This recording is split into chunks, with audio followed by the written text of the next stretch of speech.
Basically मेरे दिमाग में एक एडवाइस आई थी आपके लिए, है कि नहीं। वो एडवाइस ये थी कि अपने यहाँ के जो लोग हैं ना, जो आज की डेट में 15,000 रुपये पे 20,000 रुपये पे भटक रहे हैं ना, कम सैलरी पे भटक रहे हैं, उनके भटकने का मेन रीज़न क्या था? आपने कभी सोचा इस चीज़ के ऊपर? मैं बताता हूँ तुमको इसका मेन रीज़न क्या था। बेसिकली इसका मेन रीज़न था इनका ईक्यू होना, इनके ईक्यू को पावर होना। समझ रहे हो? इंसान के अंदर ना दो चीज़ें होती हैं, एक होता है आईक्यू और दूसरा होता है ईक्यू। हमेशा ध्यान रखना, अगर तुम्हारा आईक्यू मजबूत है तो हो सकता है तुम आज गरीब हो, तुम्हारे पास पैसा नहीं है, तुम्हारी कंडीशंस खराब हैं, तुम्हारे घर में प्रॉब्लम्स हैं, लेकिन तुम्हारा आईक्यू मजबूत है ना, तो एक दिन तुम इनसे फाइट कर लोगे और निकल जाओगे जीवन में। तुम्हारी डिसीजन मेकिंग पावर अच्छी होगी और तुम अच्छे डिसीजंस लेके इसको खत्म कर दोगे।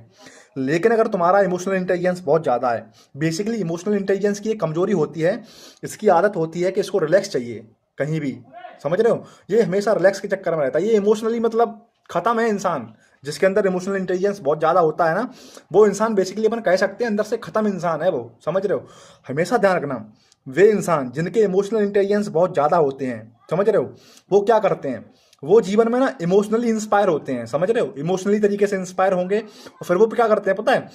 घर की समस्याएं जो होती हैं ना, उनको ना थोड़े टाइम के लिए हटाने की कोशिश करते हैं। इनको लगता है कि ये समस्या समय के लिए खत्म हो गई, मतलब हमेशा के लिए हो गई, लेकिन इनकी ये सबसे बड़ी गलत फहमी होती है। समझ रहे हो?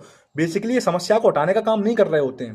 क्यों? क्योंकि इनके अंदर आईक्यू है ही नहीं। आईक्यू नहीं है तो ये समझ ही नहीं पाते कि हम समस्या को हटाने का काम कर रहे हैं कि समस्या को टहलाने का काम कर रहे हैं। तो ये गलत फहमी में समस्या को टहलाने के काम करते हैं। समझ रहे हो? जिसकी वजह से जब ये समस्या को टहलाते हैं ना लंबे समय के लिए, तो क्या होता है, कुछ लोग होते हैं जिनको किस्मत से अच्छी पढ़ाई मिल जाती है, वो इस चीज़ में सफल हो पाते हैं, वो गवर्नमेंट जॉब सिलेक्शन हो जाता है और वो गवर्नमेंट जॉब पे लग के समस्या को टहलाने में सक्सेस हो पाते हैं।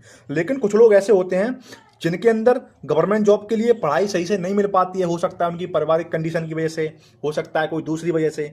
तो ऐसे टाइम पे क्या होता है, वे लोग इन समस्याओं में फंस जाते हैं, उनको गवर्नमेंट जॉब भी मिलती नहीं है और आईक्यू इतना विकास हो नहीं पाता है उस चीज़ का। तो वो लोग ऐसे होते हैं जो फिर 12,000 रुपये की नौकरी में, 15,000 रुपये की नौकरी में, 20,000 रुपये की नौकरी में, या फिर सरकार को बहाने देने में लगे रहते हैं कि सरकार खराब, समाज खराब। समझ रहे हो? आरक्षण की वजह से हम सक्सेस नहीं हो पाए, ये वजह से नहीं हो पाए। समस्या सिर्फ एक थी कि तुम्हारा आईक्यू विकसित नहीं था, तुमने अपने ईक्यू पर काम किया सबसे ज़्यादा। वो भी तुम्हारी गलती नहीं है इसमें, सब में समाज की गलती रहती है। समझ रहे हो? तो